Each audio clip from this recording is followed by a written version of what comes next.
2025년 7월 20일 오순절후 6번째 주일 예배를 드리겠습니다. 여호와는 위대하시니 우리 하나님의 성 거룩한 산에서 극진히 찬양받으시로다. 터가 높고 아름다워 온 세계가 즐거워하며 큰 왕의 성 곧 북방에 있는 시온산이 그러하도다. 하나님은 영이시니 예배하는 자가 영과 진리로 예배할지니라. 아멘. 기도합니다. 존귀하신 하나님, 예수님의 보혈로 저희들을 구원하사 거룩한 백성과 왕같은 제사장으로 세워주신 것에 감사드립니다.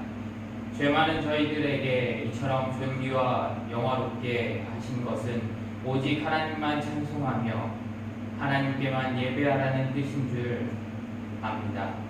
주님의 뜻을 따라 마음과 뜻과 정성을 다해서 드리는 우리의 예배를 받아주옵소서. 아벨의 제사처럼 온전한 번제처럼 하나님 앞에 향기나는 예배가 되기를 원하옵고 예수님의 이름으로 기원하옵나이다. 아멘.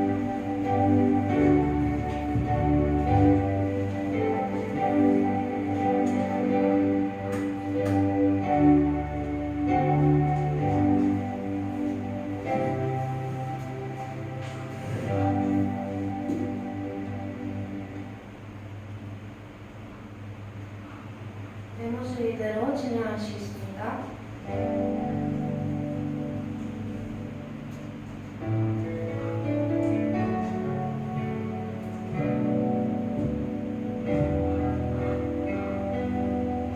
데모스 이대로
주와 함께 동행하니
춤추기 안에 진행하시겠습니다.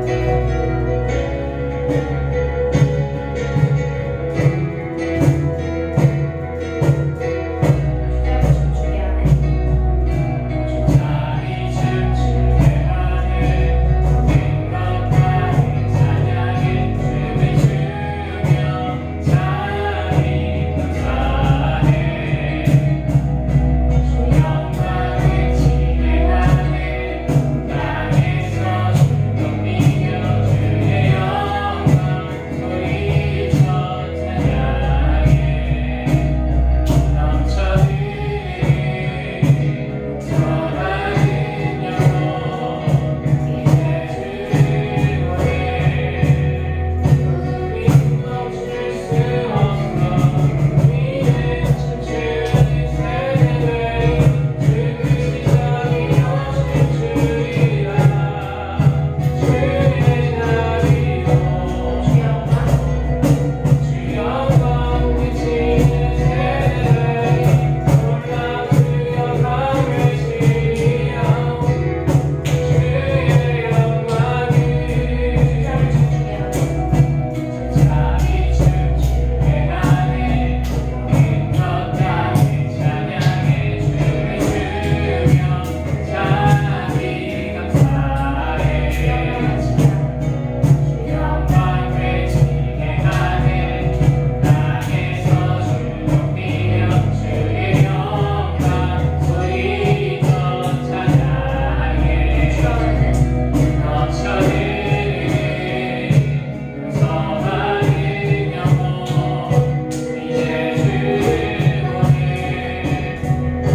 우린 멈출 수 없어 우리는 춤추는 세대들이 주그 시작이여 춤추리라 주의 자리로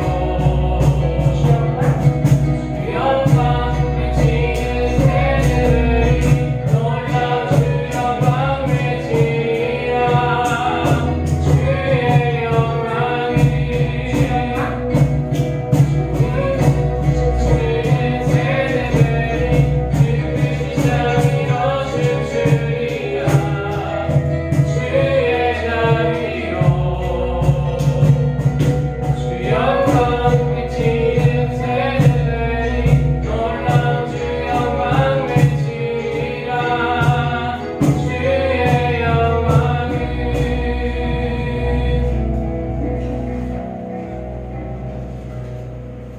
예수로 사는 인생 진행하시겠습니다.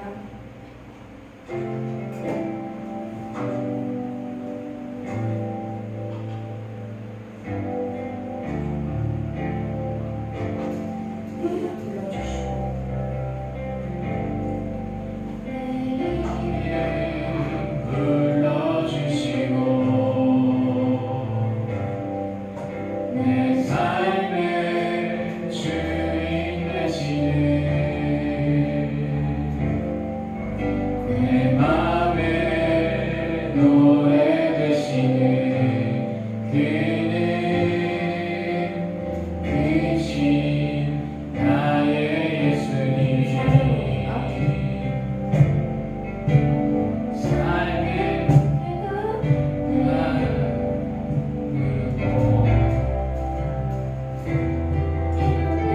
시간이 지날 때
기도하시겠습니다. 우리를 사랑하시는 하나님 아버지, 지난 한 주간도 저희와 함께 해주시고 지켜주신 것 감사드립니다. 주님, 이제 예배를 드리려고 합니다. 이준희 목사님의 말씀을 전해주실 때 저희가 주님의 말씀을 정말 마음 깊이 새기고 행할 수 있도록 도와주시고 그 말씀을 가지고 이번 한 주간을 살아갈 수 있도록 도와주세요. 그리고 주님, 저희의 죄를 회개합니다. 지난 한 주간 동안에 저희가 많은 죄를 지었습니다. 주님, 이 죄를 모두 사하여 주시고 주님, 저희는 세상을 살아가기에 너무 연약합니다. 주님이 우리와 함께 해주셔서 이 세상을 살아갈 때에 주님이 원하시는 모습으로 세상을 살아가게 하여 주시옵소서. 주님만이 우리의 삶의 주인 되시는 것을 믿고 저희가 주님의 뜻을 찾아가며 살아갈 수 있도록 도와주세요. 주님, 이번 한 주간도 주님이 함께 해주실 것을 믿습니다. 이 모든 말씀 예수님의 이름으로 기도드립니다. 아멘.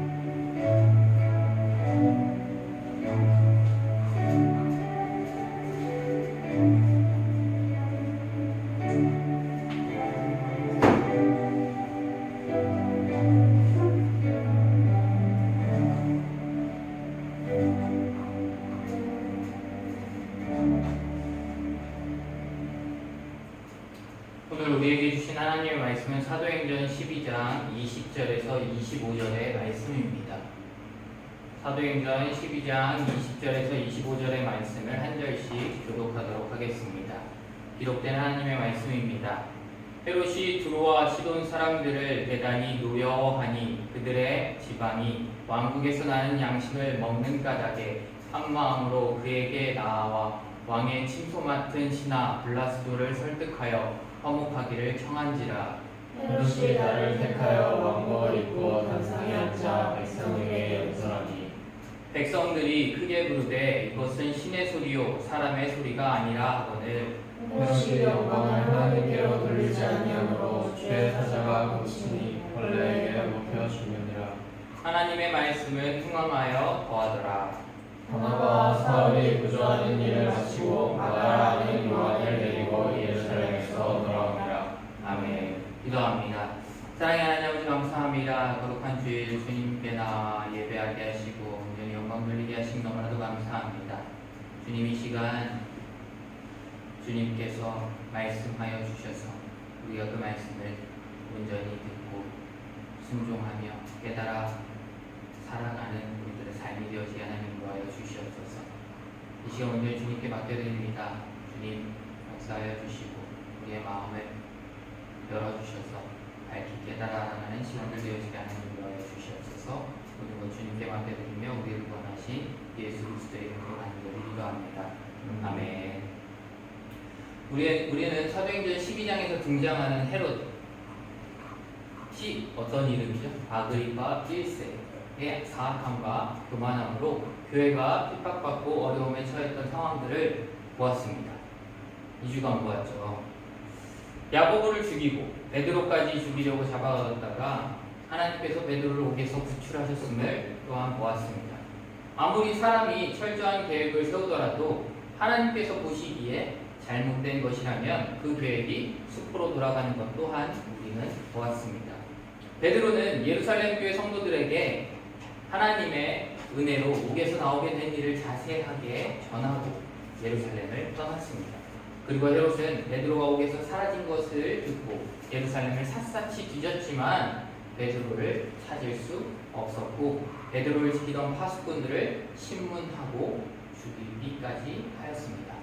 그리고는 아무렇지도 않게 자기가 있던 가이사랴로 돌아갔습니다.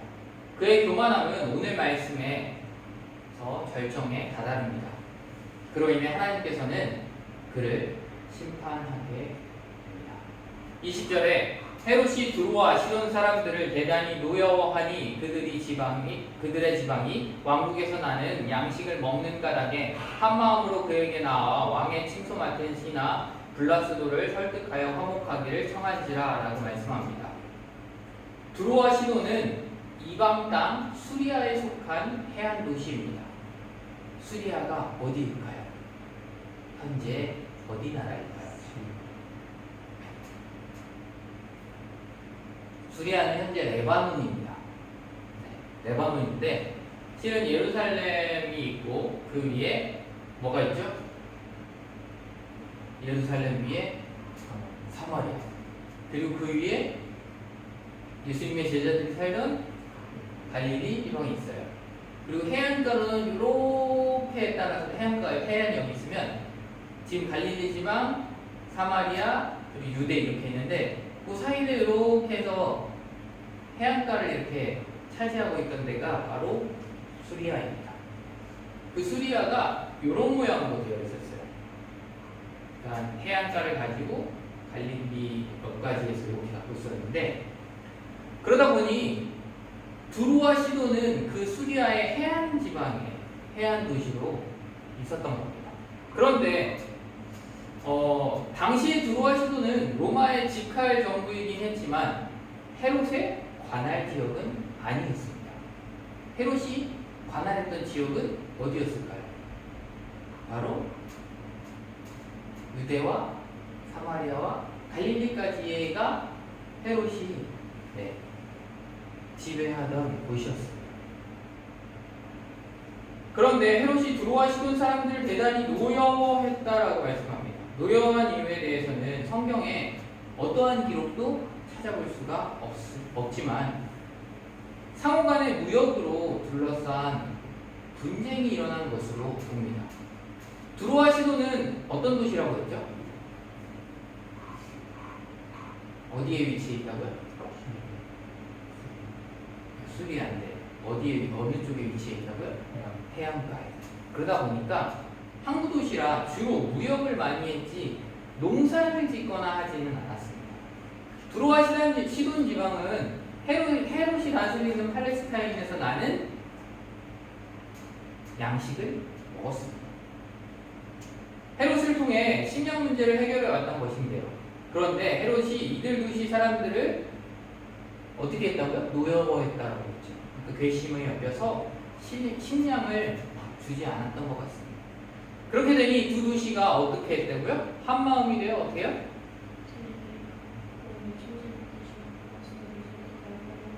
네, 화목하기를 청해요. 왜요? 안 그러면 어떻게 되는 거예요? 식량을 받을 수가 없기 때문에 화목할 수밖에 없는 거예요. 그러니까 그렇게 되니까 두 도시가 한 마음이 되어 헤롯에게 와서 자신들이 화목하기를 청하였고 양식을 팔아달라고 비는 상황까지 가야 되는 상황이었습니다. 그리고 왕의 친손 같은 신하 블라스도를 설득합니다. 왕의 친손을 맡았으니 왕과 어때요? 아주 가까이에 있는 신하죠. 아무한테나 왕의 친소를 맡으라고 했을까요?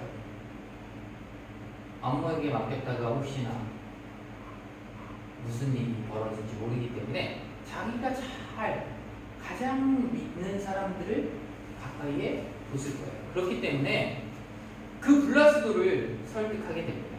블라스도와 친하게 되면 블라스도를 통해서 자신들의 요구를 왕에게 쉽게 전달할 수 있을 것이라고 생각했던 것입니다. 그래서 블라스도에게 뇌물을 주었는지는 알 수 없지만 블라스도를 설득하게 됩니다. 헤롯 왕과 화목하게 해달라고 블라스도에게 부탁하게 된 것입니다. 이로 인해 헤롯의 권위는 계속해서 어떻게 돼요?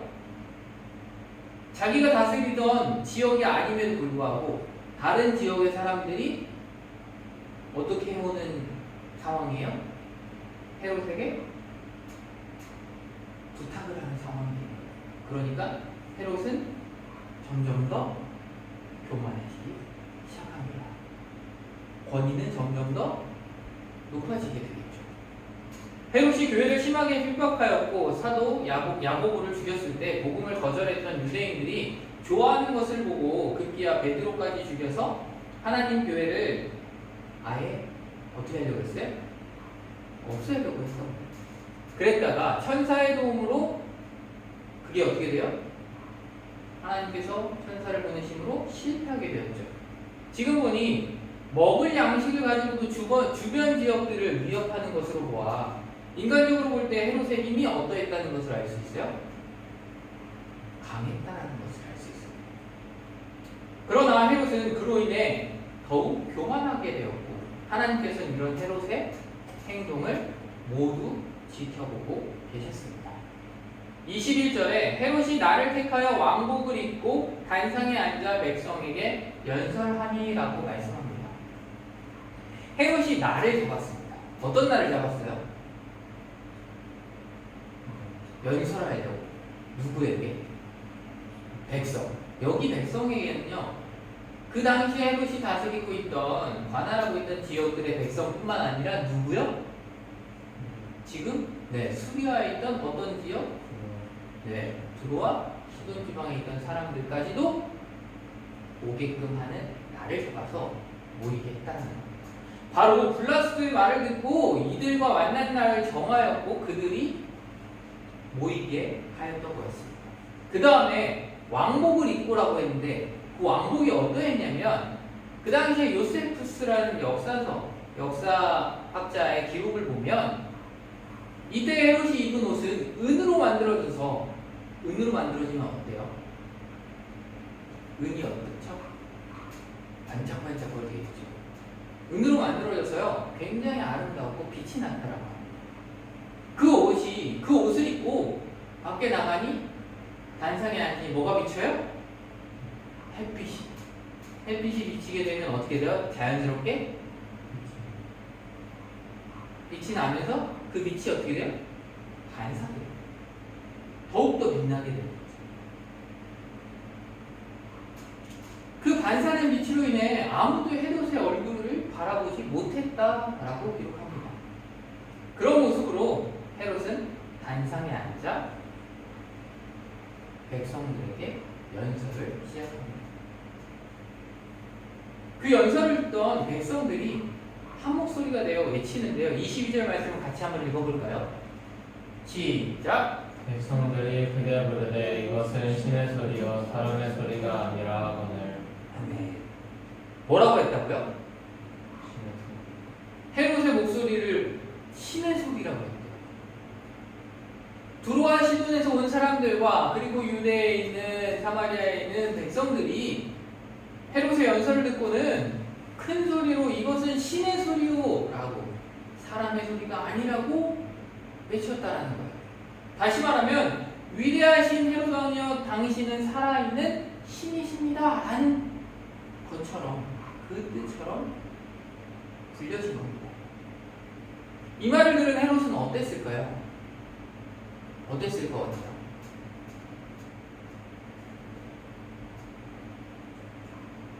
기분이 나빴을까요?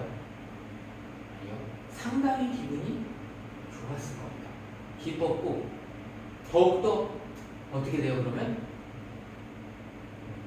자기가 가장 높은 사람인 거죠. 하늘 높은 줄 모르고 더 교만해지기 시작하는 거예요. 그는 자신의 권력과 지위가 하나님께로부터 왔음을 인정하지 않았습니다. 오히려 자신을 어떻게 보면 신격화하려는 사람들의 말을 즐기고 하나님의 영광을 가로챘습니다.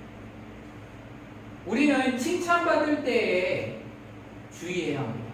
칭찬받으면 어때요? 어때요? 기분이 나빠요? 기분이 어때요? 모르겠어. 기분이 어때요? 칭찬받으면 기분이 좋죠. 칭찬받으면 기분이 좋아요. 근데 칭찬받기에 익숙해진 사람은요, 무언가를 했을 때 칭찬하는 소리가 들리지 않으면 어떨까요? 오히려 칭찬받지 못한 것으로 인해 기분이 좋지 않을 때가 있습니다. 특히 우리는 교회에서 봉사할 때 조심해야 돼요.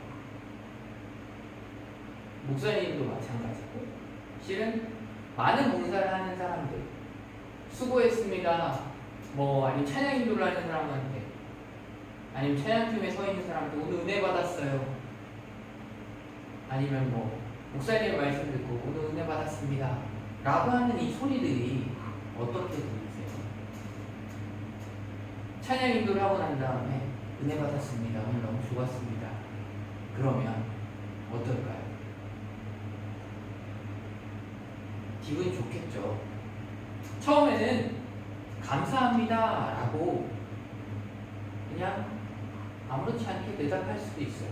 근데 그 소리가 계속 반복되다 보면 나도 모르게 그 칭찬에 익숙해지게 됩니다. 그러다가 어느 날은 그런 이야기가 없어요. 그러면 어떻게 될까요? 마음 어떨 것 같아요? 계속 칭찬을 받다가 은혜 받았습니다. 너무 좋았어요. 이런 말을 듣다가 그렇게 해주던 분이 아무 말도 안 해요. 그럼 어떨 것 같아요? 아쉬워요. 네. 내가 뭔가 잘못했나? 라는 생각도 하게 되죠. 그게 뭐냐면 바로 내가 그 칭찬받는 것에 익숙해지다 보니 무의식 중에 그 칭찬받기를 기다리고 있다는 거예요. 근데 우리가 찬양하는 것, 우리가 교회에서 봉사하는 것, 칭찬받기 위해서 하는 건가요? 아니죠. 무엇을 위해서 하는 거예요? 하나님의 영광을 위해서 하는 거예요. 그렇다면 그 영광은 누가 받으셔야 되는 거예요? 하나님이 받으셔야 돼요. 근데 내가 만약에 그것에 대해서 아쉬움이 남고 기분이 별로 유쾌하지 않다면 어때요? 그 영광을 누가 받으려고 했던 거예요? 내가 받고 있습니다. 그렇게 하나님 앞에서나 사람 앞에서 겸손한 사람은 책망하는 말에도 귀를 기울이지만 그렇지 않은 겸손하지 못한 사람들은 어떻게 돼요? 그 말을 받아들이기가 어렵습니다. 봉사할 때 우리는 더욱더 그래서 조심해야 합니다. 겸손해야 합니다. 오직 누구만? 하나님만 영광 받으셔야 합니다. 두로아시돈 사람들 뿐만 아니라 유대 백성들마저도 이처럼 먹고 사는 것에 관련된 부분에서는 헤롯이 기뻐하는 말을 할 수밖에 없었겠죠. 왜요? 안 그러면 심령을 받을 수가 없었기 때문에. 교회에서도 뭔가 권력이 있고 뭔가 좀 잘 사는 사람인 것 같은 사람에게 가까이 하려는 사람들이 있습니다. 그 이유는 왜 그럴까요? 왜 그럴 것 같아요? 그 사람들과 친해지려고 하고 그 사람과 가까이 하려고 하고 왜 그럴 것 같아요? 그 사람에게 잘 보이기 위함이겠죠. 그 사람에게 나를 알리기 위함이겠죠. 참여하는 것은 겸손을 가르치는 교회에서 겸손한 사람도 있지만 겸손하지 못한 사람도 많이 있는 것을 봅니다. 또 겸손한 사람을 가까이 하고자 하는 교인들도 있지만 또 그렇지 않은 사람들도 있다는 것을 우리는 봅니다. 교회 안에도 이미 세상적인 그러한 것들이 많이 들어와 있다는 거예요. 23절에 헤롯이 영광을 하나님께 돌리지 아니함으로 주의 사자가 곧 친히 벌레에게 먹혀 죽으니라 라고 말씀합니다. 헤롯은 영광을 하나님께로 돌리지 않았습니다. 다시 말해서 헤롯은 하나님께서 받으셔야 하는 영광을 자신이 받았습니다. 가로챈 거예요.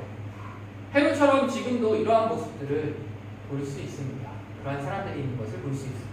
특히 어디가 그럴까요? 누가 그럴까요? 하나님의 영광을 가로채는 사람 누가 있을까요? 대표적으로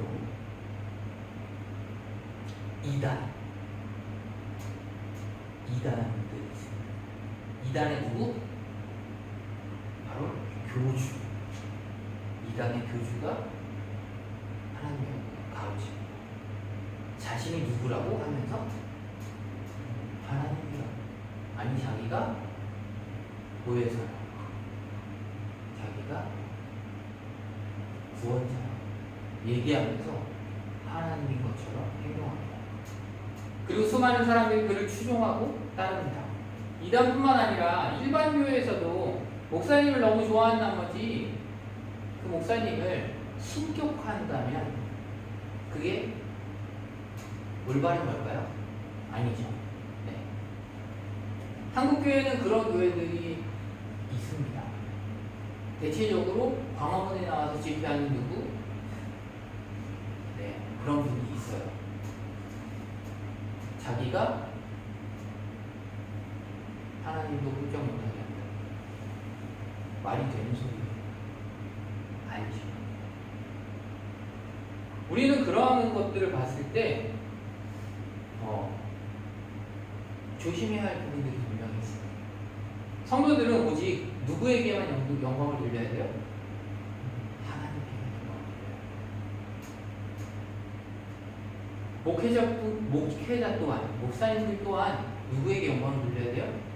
하나님께 영광을 돌려야 돼요. 목회자는 하나님의 종입니다. 종이 영광을 받을 수 있나요? 없습니다. 오직 누구에게? 주인 대신 하나님께만 영광을 돌려야 합니다. 목회자나 봉사자들, 모든 성도들은 사람들의 칭찬에 듣는 것을 경계해야, 조심해야 합니다. 처음에는 감사합니다라고 응답할 뿐이지만 나중에 칭찬을 듣지 못하면 시험에 들기도 합니다. 그건 바로 하나님의 영광을 자신이 받으려는 마음이 무의식 중에 자자하기 때문입니다. 칭찬을 받으면 자칫 하나님의 영광을 빼앗는 죄를 범할 수도 있기 때문입니다. 얼마나 두려운 일인지 분명하게 우리는 알아야 합니다. 그 말씀이 이어집니다. 주의 사자가 고치니 어떻게 됐대요? 벌레에게 먹혀 죽었다라고 말씀합니다. 하나님께서는 교만한 사람을 싫어합니다. 심지어 하나님의 영광을 가로챈 헤롯은 하나님의 심판을 받았습니다. 요세푸스의 기록을 보면 헤롯은 그리고 난 이후에 배가 심히 아파왔으며 큰 고통을 겪으며 5날 동안 병상에서 사경을 헤매다 죽었다고 합니다. 그러니까 역사학자 속에 헤롯이 그렇게 해서 죽었다라고 기록되어 있습니다. 성경에선 하나님께서 천사를 통해서 친히 원래 먹혀 죽었다라고 합니다. 사실이에요? 아니면 상상이에요? 뭐예요?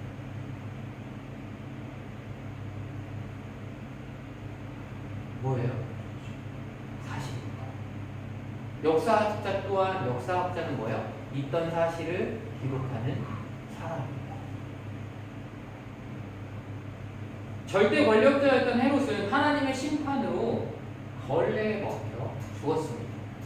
교만과 자기의 영광을 쫓는 삶은 결국 무너지게 되어 있습니다. 잠언 16장 18절 말씀 같이 한번 볼까요? 같이 읽겠습니다. 시작! 교만은 패망의 성공이요 거만한 마음은 넘어짐의 앞장이니라. 교만은 뭐라고요? 패망의 성공이다. 마음이 있다. 오직 영광은 누가 받으셔야 돼요? 하나님만 받으셔야 돼요.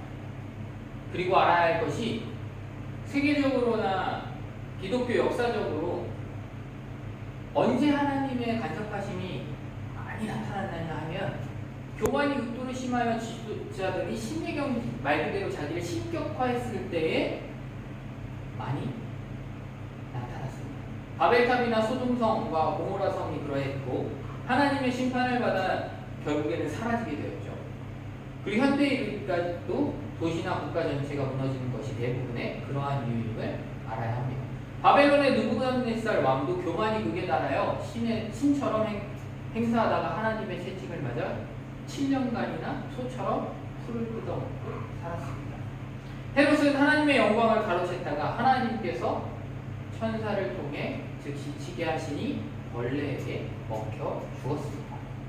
죽은 시체는 벌레들이 파먹는다는 것은 얼마든지 있을 수 있는 일이지만 살아있는 사람에 붙어있는 벌레에게 말 그대로 벌레를 통해 먹혀 죽는다는 것이 얼마나 고통스러운 일이었을까요? 계속해서 배가 아팠다고 하니까 그 안에서 벌레가 계속 뭔가를 갉아먹었다면 얼마나 고통스러웠을까요? 죽을 때까지, 죽기 직전까지 그 고통을 느꼈을 겁니다. 교만하여 하나님의 영광을 가로치는 자들은 결국 이처럼 고통스럽게 비참한 심판을 받게 됨을 하나님께서 보여주신 것입니다. 24절 말씀을 같이 한번 읽어볼까요? 시작. 하나님의 말씀은 흥왕하여 더하더라. 아멘. 헤롯이 하나님의 심판으로 죽고 놀라운 반전이 일어납니다. 헤롯은 죽고 하나님의 말씀은 어떻게 됐대요? 네. 오히려 더욱더 흥왕하여 더하더라 라고 말씀합니다. 하나님의 말씀과 복음은 오히려 더욱더 힘있게 펼쳐져 나갔습니다. 흥왕이 뭐예요? 흥하고 왕성함. 네. 세력 따위의 것이 왕성함을 나타내는 하나님께서 하나님의 사도인 베드로는 세상의 권력에서 풀려나게 하시고 세상 권력자였던 헤롯은 죽이셨죠. 그리고 난 이후에 하나님 말씀은 더욱더 흥왕하여 더하였다고 말씀합니다. 하나님 말씀은 더욱더 왕성해서 퍼져 나갔다는 것입니다. 여기서 중요한 것은 뭐가 흥왕했대요? 말씀이 흥왕했대요. 기적이나 이적이 흥왕했다는 게 아니라 말씀이 흥왕했다는 거예요. 하나님의 말씀은 권세가 있어서 그것이 전해질 때 진정으로 그 복음을 듣고 영접하는 사람들이 많아지게 됩니다. 병이 낫고 귀신이 쫓겨나고 안정되기가 일어나는 것 등 기적을 보이면서 전도하면 복음이 더 잘 받아들여질 것 같아도 하나님의 말씀으로 전도해야지만 올바른 성도가 생기는 것을 우리는 알아야 합니다. 기적을 보고 교회로 나오는 자들이 그 기적이 더 이상 일어나지 않는다면 어떻게 될까요? 어떻게 될 것 같아요?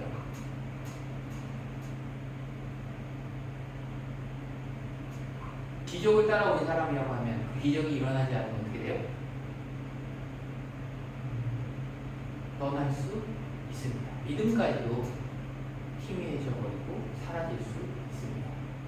예수님께서 예수님을 따르던 많은 사람들을 보고 그러셨어요. 너희가 이적을 보고 다닐까?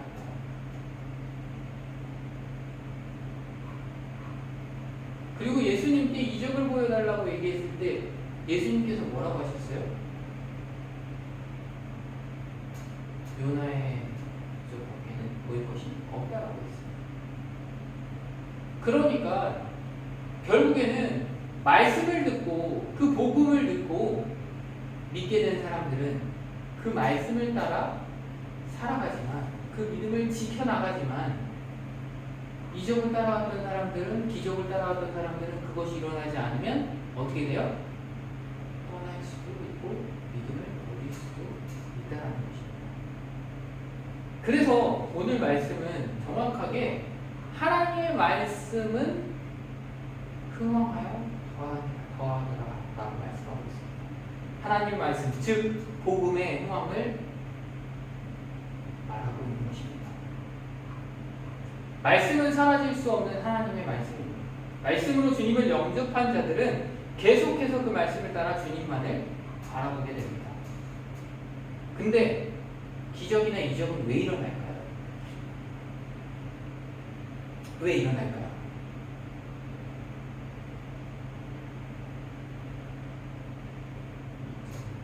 맞아요.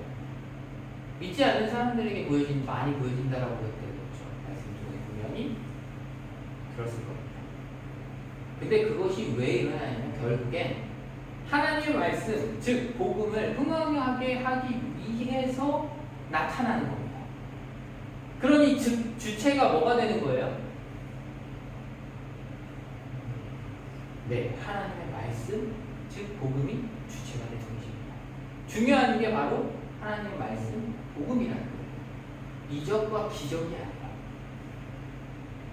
이적은 말씀의 선포를 위한 부수적인 존재일 뿐입니다. 따라서 오직 말씀 중심의 신앙생활이 되어야 하고 마찬가지로 오직 그 말씀을 따라 우리는 순종하며 살아야 합니다. 25절에 바나바와 사울이 사울이 부조하는 일을 마치고 마가라는 요한을 데리고 예루살렘에서 돌아오니라 라고 말씀합니다. 갑자기 바나바와 사울이 나타났어요. 부조하는 일을 마치고 라고 하는데 어디서 많이 들어봤죠? 바나바와 사울이 부조한 것을 가지고 어디로부터 가지고 어디로 왔어요? 어디서 부조를 거뒀죠? 부조한 것을 모았어요. 바나바가 사역하던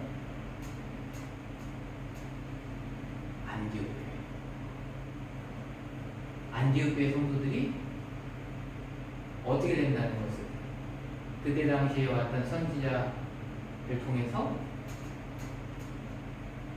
흉년이 들어서 어려움이 있을 거라는 걸 듣고 예루살렘 교회가 어려움에 처함을 알고 부조를 얻어서 그것을 직접 사울과 바나바가 가지고 예루살렘으로 왔었죠. 바로 11장에 우리가 지금 보고 있는 12장 앞장에 있었던 말씀입니다. 그 일을 마치고 돌아오는 길에 마가라는 요한을 데리고 예루살렘에서 돌아왔다라고 합니다. 어디로 돌아와요? 예루살렘에서 어디로 돌아온 거예요? 그러면 다시 어디 교회 성도들이 모아졌다고요? 안디옥으로 돌아오게 됩니다. 사도행전을 기록했던 누가는요 11장 30절에서 중단되었던 바나바와 사울의 이야기를 언급하는 것은 지금 그렇게 언급하고 있죠. 교회의 발전이 바나바와 사울에 의해서 계속해서 복음이 전해지고 이어나가기 때문입니다. 12장이 끝나고 13장부터는 본격적으로 이방인 중심의 복음의 증거의 역사가 나타납니다.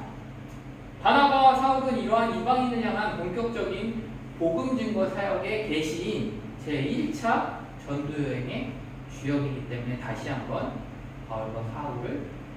바나바와 사울을 조명하는 것입니다. 이제 뭘 하기 시작한다고요? 제1차 전도 여행이 시작되기 때문에 어디서부터 시작돼요? 안디옥 교회에서부터 시작돼요. 누구와 함께? 바나바와 사울과 그리고 누굴 데리고 왔어요? 마가라는 요한을 데리고 왔어요. 근데 마가라는 요한 어디서 많이 들어봤죠? 어디서 나왔어요? 마가라는 요한. 네, 맞아요. 지난주에 봤던 마가라는 요한의 어머니 마리아의 집에 모여서 성도들이 어떻게 하고 있었어요? 기도하고 있었어요. 바로 베드로가 옥에서 풀려나자마자 제일 먼저 찾아갔던 그 집입니다. 그 집에 있었던 마가. 그 마가를 데리고 안디옥으로 갑니다. 그 마가는 바나바의 조카입니다. 이렇게 마가라는 요한의 등장도 그 13장부터 이어질 제1차 전도여행의 시작을 알리기 위한 부분이기도 합니다. 마가는 바나바와 사울의 1차 전도여행의 동반자였기 때문에 여기서 어떻게 함께 전도여행에 참여하게 되었는지를 나타내는 것입니다. 하나님의 말씀, 즉 복음은 멈추는 것이 아니라 그 이후에 계속적으로 어떻게 됐다고요? 흥황해서 더해진다. 그 말은 점점 더 멀리 퍼져나가기 시작합니다. 말씀을 정리합니다. 오늘 말씀을 통해 한때 온 백성의 환호와 찬사를 받았던 헤롯 왕이 교만으로 인해 비참하게 죽음을 맞이한 것을 우리는 보았습니다. 헤롯은 은으로 된 왕복을 입고 단상에 앉아 연설하며 자신을 향해 이것은 신의 소리요 사람의 소리가 아니다 라고 외치는 백성들의 말에 어떻게 했어요? 기뻐했죠. 기뻐했고 하나님께 영광을 돌리는 것이 아니라 오히려 그 영광을 자기 것으로 삼았습니다. 그랬을 때 하나님께서는 천사를 통해 헤롯을 치셨고 그는 결국 어떻게 되었어요? 벌레에 먹혀 죽는 비참한 치욕을 맞이했습니다. 그토록 강력한 권력과 화려한 옷, 사람들의 환호는 결국 헤롯을 지켜주지 못했습니다. 헤롯의 이름은 역사 속에 하나님의 영광을 가로챈 왕으로 남았고 그가 쌓았던 영광은 순식간에 사라지고 말았습니다. 이 말씀을 통해 우리의 삶을 한번 돌아봐야 할 것 같습니다. 나는 누구의 영광을 위해서 살고 있는가? 사람들의 인정과 칭찬을 더 소중히 여기고 있지는 않을까? 아니면 내가 이룬 것 같고 내가 잘해서 된 것 같을 때 혹시 하나님께서 주신 은혜를 잊고 있지는 않을까? 라고 한번 돌아봐야 할 것 같습니다. 사람들이 아무리 칭찬하고 높여도 그것은 결국 한순간의 환호에 불과합니다. 빛나고 있는 순간이 지나면 우리의 이름도, 우리의 잘도, 우리가 자랑하던 모든 것도 사라지고 잊히고 맙니다. 그러나 하나님의 영광은 다릅니다. 사람의 이름은 사라져도 하나님의 말씀은 어떻게 된다고요? 흥망하여 더해집니다. 오늘 말씀 분명하게 말씀합니다. 하나님의 말씀은 흥망하여 더하더라. 헤롯이 죽은 바로 그 다음에 말씀은 오히려 더 힘있게 퍼져나갑니다. 사람의 힘과 이름 그리고 성공과 자랑은 잠시 있다가 사라지지만 하나님의 말씀과 복음은 무너지지 않습니다. 세상의 권력이나 교만으로도 막을 수 없습니다. 오히려 겸손히 하나님의 영광을 구할 때 하나님은 그 말씀을 통해 더 큰 역사를 이루십니다. 그러므로 우리는 내가 하는 말 한마디, 행동 하나, 결정 하나가 과연 하나님의 영광을 위한 것인가? 아니면 나를 드러내기 위한 것인가? 혹시 내가 맡은 자리와 역할, 재능을 하나님께서 주신 선물이 아니라 내 능력이라고 착각하고 있지는 않은지 다시 한번 돌아봐야 합니다. 우리는 오늘 이 말씀 앞에 다시 한번 결단해야 합니다. 사람의 영광을 쫓지 않고 오직 하나님의 영광을 위해 살아야 합니다. 내 이름이 높아지는 삶이 아니라 하나님의 이름을 높이는 삶을 우리는 이루어가야 합니다.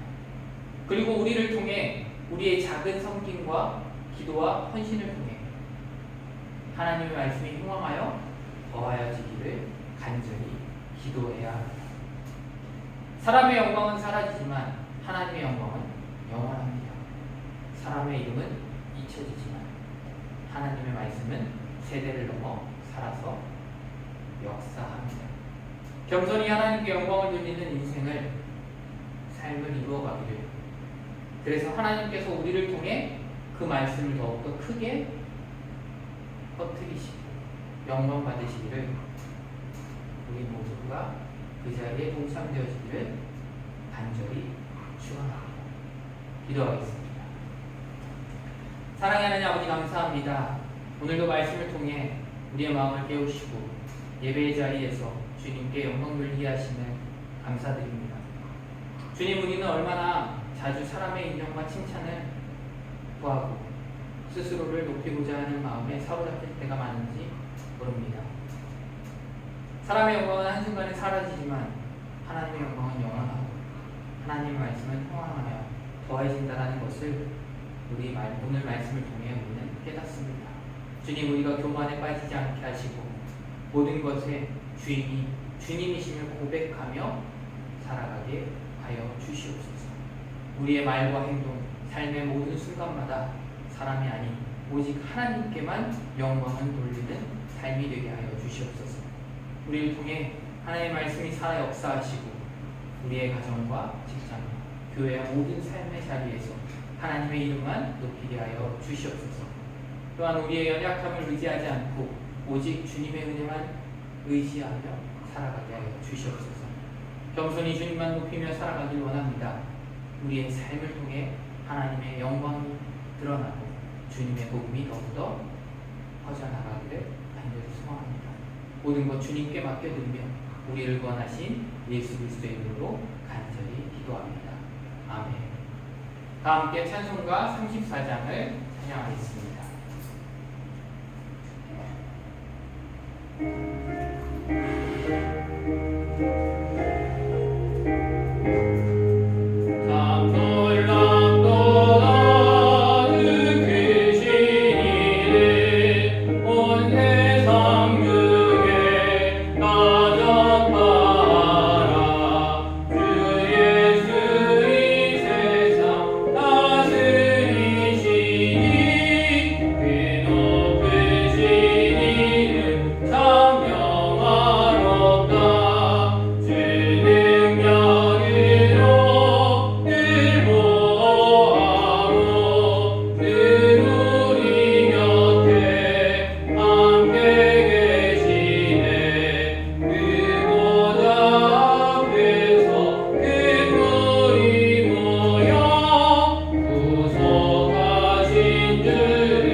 부족하고 연약하고 보잘것없는 우리를 구원하여 주시면 너무나도 감사드립니다. 우리가 이 땅에서 살아가면서 온전히 주님께 영광 돌리며 살아가게 하여 주시고 주님만 높이며 찬양하게 하여 주시옵소서. 우리가 높아지는 것이 아니라 우리를 드러내는 것이 아니라 오직 주님만을 높이고 주님께 영광 돌리며 주님만을 드러내는 삶이 되어지게 하나님 인도하여 주시옵소서. 우리가 교만하지 않게 하여 주시고 더욱더 겸손하게 하여 주시고 우리를 통하여 예수 그리스도가 드러나는 삶이 되게 하여 주시옵소서. 이 시간 주님께 귀한 예물을 올려드립니다. 이 예물이 주님을 드러내고 주님의 말씀이 응원하게 하는 데 사용되지 하나님 인도하여 주시옵소서. 이 땅 가운데 주님을 모르는 사람들 주님을 알게 하시고 주님을 떠나간 자들 주님께로 다시금 나오는 역사가 있게 하나님 인도하여 주시옵소서. 예물을 드린 손길들 가운데 주님 복의 복을 더하여 주시고 그들이 기도하는 모든 기도의 제목들마다 주님 응답하여 주셔서 주님께서 하셨습니다. 또한 주님께서 가장 좋은 길로 인도하시는 은혜로 감사함으로 고백하며 나아가는 삶이 되어지는 인도하여 주시옵소서. 모든 것들 주님께 맡겨드리며 우리를 구원하신 예수 그리스도의 이름으로 간절히 기도합니다. 아멘. 옆에 있는 분들과 인사하도록 하겠습니다. 주님의 은혜와 평안이 가득하게 기도합니다. 은혜와 평안이 가득하게 기도합니다. 네, 날씨가 더운데 더위 조심하시고 예배 후에 같이 주야는 시작하도록 하겠습니다. 축도하고 예배를 마치겠습니다. 이제는 우리 주 예수 그리스도의 은혜와 하나님 아버지의 놀라우신 사랑과 성령님의 교통하시고 역사하시니 항상 주님께 영광 돌리며 겸손함으로 복음을 전하며 나아가기로 다짐하고 결단하는 성도님들 위해 저들의 삶 속에 가정 속에 자녀들과 교회 위에 이제로부터 영원토록 함께 하시기를 간절히 축원하옵나이다. 아멘.